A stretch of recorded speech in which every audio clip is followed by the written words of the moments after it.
Bismillahirrahmanirrahim. Assalamualaikum warahmatullahi wabarakatuh.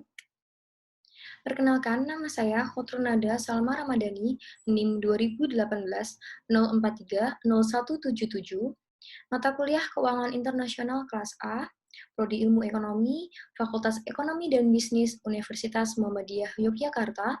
Di sini saya akan mempresentasikan tentang kurs valuta asing. Yang pertama kita masuk pada pengertiannya. Secara sederhana, kurs mata uang asing atau yang biasa dikenal sebagai valuta asing itu merupakan rasio nilai antara suatu mata uang dengan mata uang lainnya. Artinya, kurs menunjukkan perbandingan nilai antara dua mata uang yang berbeda. Kurs adalah suatu mata uang jika dipertukarkan dengan mata uang lain. Artinya, nilai suatu mata uang ditentukan oleh nilai tukar mata uang tersebut terhadap mata uang lainnya. Kurs adalah harga mata uang suatu negara yang dinyatakan dengan mata uang negara lain. Artinya, kurs menyatakan harga mata uang jika diperbelikan dengan mata uang lainnya. Masuk pada contoh soal perhitungan kurs. Misalnya, kurs 1,3 ribu euro atau US dollar. Artinya, 1 euro sebanding dengan 1,3 ribu dolar Amerika, atau 1 euro dapat ditukar dengan 1,3 ribu dolar Amerika, atau 1 euro dapat dibeli dengan 1,3 ribu dolar Amerika. Kemudian, kurs yang berlaku dapat ditetapkan di pasar spot itu disebut sebagai spot rate atau kurs spot, dan kurs memiliki dua nilai, yaitu antara kurs beli dan kurs jual. Selanjutnya masuk pada pengertian definisi spread kurs valuta asing. Kurs jual itu akan selalu lebih tinggi dibandingkan dengan kurs beli. Selisih antara keduanya disebut sebagai spread. Ini merupakan kaidah mendasar perdagangan. Apapun yang diperdagangkannya, pedagang tersebut itu akan selalu membeli pada harga yang lebih rendah, kemudian dijual dengan harga yang jauh lebih tinggi. Nah, bank sebagai pedagang mata uang asing akan melakukan hal yang sama. Jadi, spread atau selisih antara harga jual dan beli tersebut merupakan komponen dari biaya transaksi itu sendiri. Dan selisihnya itu adalah keuntungan bagi pihak bank atau dealer yang diperoleh dari setiap transaksi mata uangnya. Selanjutnya ada kutipan kurs mata uang asing, ada 4. Yang pertama ada direct quotation, yang menunjukkan satu unit mata uang asing yang dinyatakan dengan unit mata uang lokal atau domestik. Misalnya, lokal atau domestik di Jepang, lokal atau domestik di Indonesia, seperti itu. Kemudian indirect quotation merupakan satu unit mata uang lokal yang dinyatakan dengan unit mata uang asing. Yang ketiga, European quotation menyatakan satu unit dolar Amerika dengan unit mata uang asing lainnya. Dan yang terakhir ada American quotation, itu menyatakan satu unit mata uang asing dengan mata uang dolar Amerika. Kemudian membahas tentang devaluasi dan revaluasi mata uang negara valuta asing. Yang pertama devaluasi, yaitu merupakan suatu tindakan yang diambil oleh pemerintahan suatu negara dengan menurunkan nilai mata uangnya terhadap nilai mata uang asing. Dan tujuannya adalah saat dalam jangka pendek, kebijakan devaluasi ini mampu mendorong ekspor dan membatasi impor, sehingga dapat mendorong penggunaan produksi dalam negeri.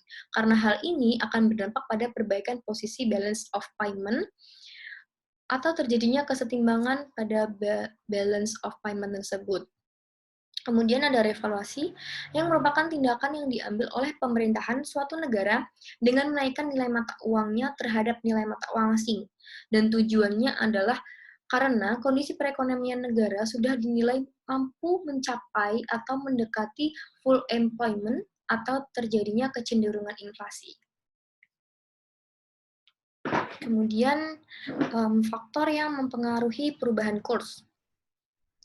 Faktor yang mempengaruhi perubahan kurs tersebut dibagi menjadi dua, yaitu ada secara langsung dan secara tidak langsung.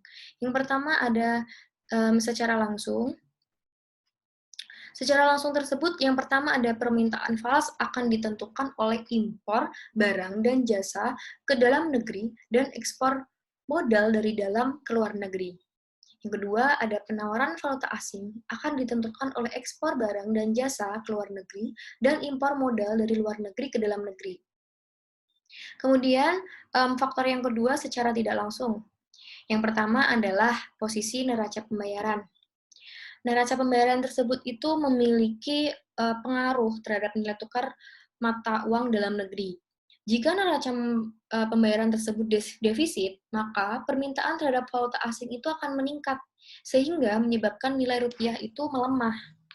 Dan sebaliknya, apabila neraca pembayaran tersebut surplus, permintaan terhadap falas akan menurun, dan hal ini akan menyebabkan nilai rupiah tersebut menguat.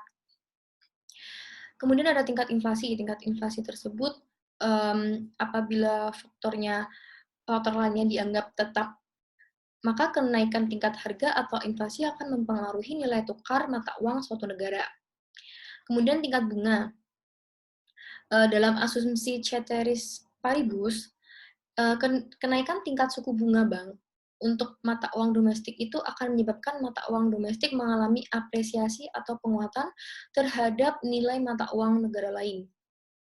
Kemudian ada tingkat pendapatan nasional. Tingkat pendapatan nasional itu hanya akan mempengaruhi nilai tukar melalui tingkat permintaan dari valuta asing itu sendiri. Kenaikan pendapatan nasional yang diiringi dengan meningkatnya kegiatan transaksi ekonomi melalui kenaikan impor akan meningkatkan permintaan terhadap valuta asing itu.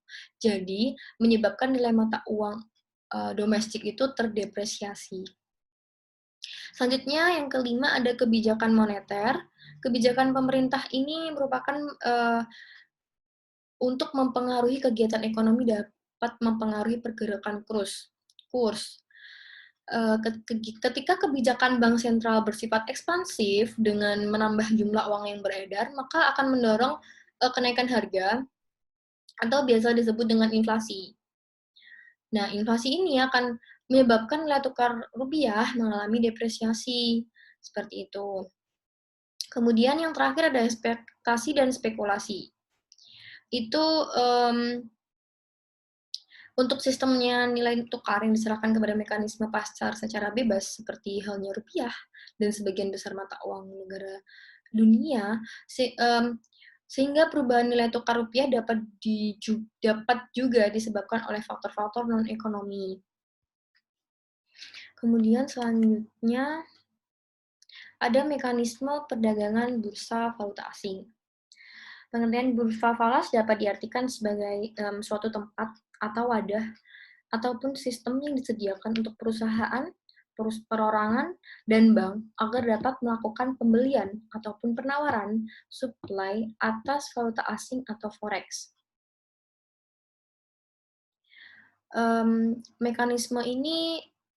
Mekanisme dari permintaan ataupun pembelian dan penawaran atau penjualan valuta asing ini terjadi pada pasar valuta asing ya.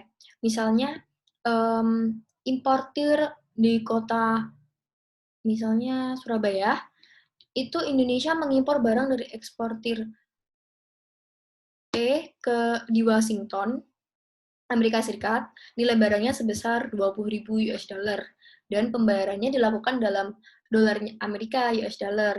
Nah, importir di Surabaya itu sebagai nasabah datang ke bank devisa, misalnya Bank Mandiri, untuk membeli atau meminta dolar Amerika dengan menjual atau menawarkan mata uang rupiahnya.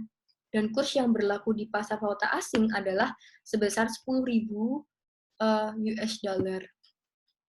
Seperti itu. Kemudian yang selanjutnya, perhitungan apresiasi dan depresiasi mata uang valuta asing. Yang pertama ada apresiasi valuta asing, yaitu mata uang mengalami penguatan dan pelemahan terhadap mata uang lainnya. Contoh perhitungannya adalah misalnya kemarin kurs 1,3 ribu US dollar atau euro, kemudian hari ini menjadi 1,3100 US dollar. Itu maka kurs US dollar atau euronya itu menguat sebesar 1,3100 dikurangi 1,3000 sama dengan 0,0100 atau 100 poin, seperti itu. Kemudian ada depresiasi valuta asing, yaitu mata uang yang nilainya turun terhadap mata uang lain. Misalnya, bulan lalu kurs itu 1,3100, kemudian bulan ini menjadi 1,3000. Nah, berarti kursnya melemah sebesar berapa? Sebesar 0,0100 atau 100 poin, seperti itu. Selanjutnya ada fungsi. Fungsi dan pelaku pasar valuta asing. Yang pertama, pasar valuta asing itu merupakan suatu tempat yang menyelenggarakan kegiatan pertukaran mata uang dari berbagai negara, antara negara yang satu dengan negara yang lainnya. Dan fungsinya itu yang pertama adalah untuk mempermudah pertukaran mata uang asing. Mempermudahnya karena pasar akan menyelenggarakan transaksi internasional dengan menyediakan beberapa fasilitas untuk mengkonversikan mata uang itu sendiri, baik mata uang domestik ke mata uang asing ataupun sebaliknya. Nah, fungsi yang kedua ada menyediakan fasilitas kredit jangka pendek. Ini maksudnya adalah untuk melakukan pembayaran dan penyerahan barang tidak perlu segera diselesaikan.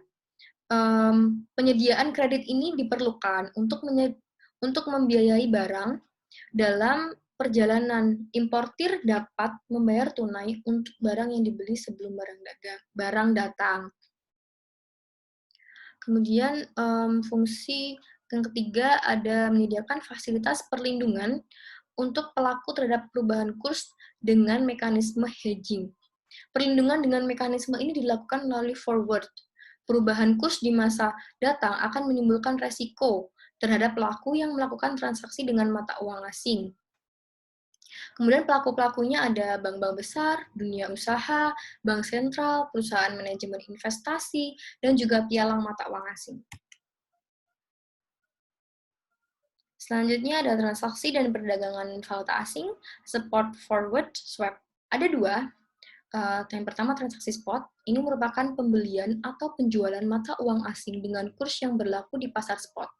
Pasar spot adalah pasar yang memfasilitasi transaksi jual beli mata uang asing secara tunai dengan penyerahan dananya dilakukan dengan segera setelah transaksinya disepakati. Kemudian ada transaksi forward, itu merupakan transaksi pembelian dan penjualan mata uang asing dengan kurs forward yang ditetapkan saat transaksi tersebut dilakukan. Kemudian ada supply and demand, permintaan penawaran valuta asing. Nah, di sini ada faktor-faktor yang mempengaruhi permintaan dan penawaran. Yang pertama, kita akan membahas tentang faktor yang mempengaruhi permintaan. Yang pertama ada pembayaran transaksi impor. Semakin tinggi impor barang dan jasa, maka akan semakin tinggi pula kebutuhan terhadap valuta asing. Kemudian nomor 2 ada aliran modal keluar atau capital outflow. Aliran modal keluar negeri menunjukkan adanya permintaan terhadap valuta asing. Semakin tinggi aliran modal keluar negeri, maka akan semakin tinggi juga permintaan valuta asingnya. Kemudian ada kegiatan spekulasi. Spekulasi ini merupakan kegiatan yang mampu untuk mempengaruhi permintaan dan penawaran dari valuta asing. Yang faktor yang kedua ada faktor yang mempengaruhi penawaran. Yang pertama ada penerimaan transaksi ekspor. Transaksi ekspor akan menghasilkan aliran valuta asing masuk ke dalam negeri. Artinya, transaksi ekspor akan mempengaruhi penawaran valuta asing karena semakin tinggi nilai transaksi ekspor akan semakin tinggi juga penawaran valuta asing. Seperti itu. Yang kedua ada aliran modal ke dalam negeri, capital inflow. Itu aliran modal ke dalam negeri ini menunjukkan adanya penawaran valuta asing karena semakin tinggi modal masuk ke dalam negeri, maka akan semakin tinggi juga valuta asing yang ditawarkan pada domestik. Kemudian ada spekulasi. Spekulasi akan menaikkan penawaran ketika para spekulan menukarkan valuta asing. Hasil kegiatannya menjadi mata uang domestik. Nah, sehingga mata uang domestik cenderung menguat atau terapresiasi seperti itu. Baik, cukup Materi yang saya sampaikan tentang kurs valuta asing, bagi kalian yang mau bergabung dengan kami di Prodi Ilmu Ekonomi bisa langsung menghubungi web Economics FEB yang ada pada slide ini dan dapat menghubungi Instagram-nya atau melalui telepon atau bisa langsung berkunjung di Universitas Muhammadiyah Yogyakarta di Jalan Brawijaya, Taman Tirto, Kasihan, Bantul, Yogyakarta. Buat kalian bisa memilih ekonomi reguler maupun ada ekonomi internasionalnya IPF. Seperti itu. Kurang lebihnya saya mohon maaf. Billahi taufik wal hidayah. Waridul wal inayah. Wassalamualaikum warahmatullahi wabarakatuh.